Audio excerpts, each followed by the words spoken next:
In the report that we worked on that put out this summer with 31 recommendations for what we can do about our democracy, its first key contribution is a conceptual one.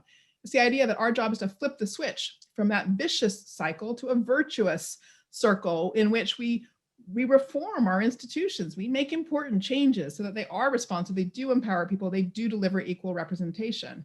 And we have to invest in our civil society organizations so that they help people bridge difference.